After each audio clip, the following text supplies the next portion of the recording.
Баршаңызға сәлем достар, Түс Шыру каналына қош келдіңіздер. Бәріміз білетіндей Рамазан айы Құран айы. Сол себепті бүгінгі Түс Шыруымыз Құран жайлы болады. Видеоны бастамас бұрын каналымызға тіркеліп қоңырауды басып қойыңыз. Ал ендеше бастайық. Егер түсіңізде Құран кітабын көрсеңіз, бұл сіздің құдайшыл адам екендігіңізді білдіреді.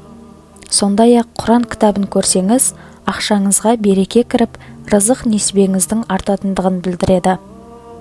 Егер түсіңізде сізге біреу Құран кітабын сыйласа, жақсы хабар келетіндігін білдіреді. Түсіңізде алтыннан жасалған Құран кітабын көрсеңіз, сіздің дана адам екендігіңізді білдіреді.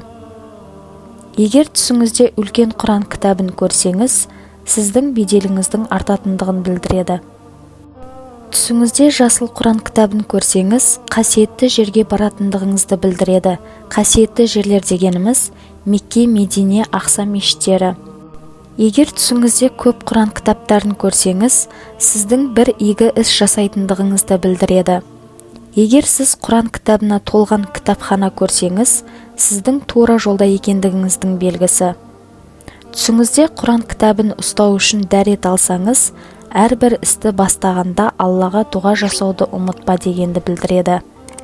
Достар, егер осы видеомыз ұнаған болса, лайк басып комментарий қалдыруды ұмытпаңыз. Сау болыңыздар.